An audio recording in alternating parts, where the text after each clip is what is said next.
বাংলার জনপ্রিয় মুখ নুসরাত ফারিয়া। ক্যারিয়ারে একসময় ভালো দিন পার করলেও বর্তমান সময়টা বড্ড খারাপ কাটছে তার। কারাগার থেকে বেরিয়ে ডাক্তারের পরামর্শ অনুযায়ী এই মুহূর্তে বিশ্রামে আছেন তিনি। খারাপ সময় ভুলে প্রস্তুতি নিচ্ছেন কাজে ফেরার। তবে এর মাঝেই জ্বরে আক্রান্ত হয়েছেন ফারিয়া। সবকিছু মিলিয়ে যেন ডিপ্রেশনে কাটছে অভিনেত্রীর সময়। সদ্য এক স্ট্যাটাসে সেই আভাসই দিলেন নুসরাত ফারিয়া।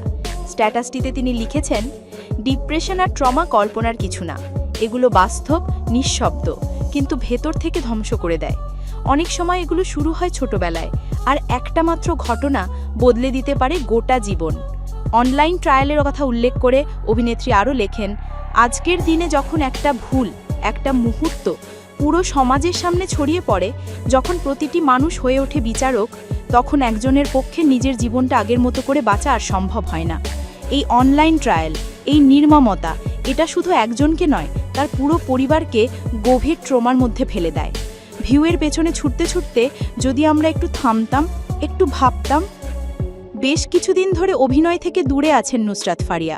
সর্বশেষ তাকে দেখা গেছে রোজার ঈদে মুক্তিপ্রাপ্ত জিন 3 সিনেমায়। এরপর আর কাজে পাওয়া যায়নি এই তারকাকে।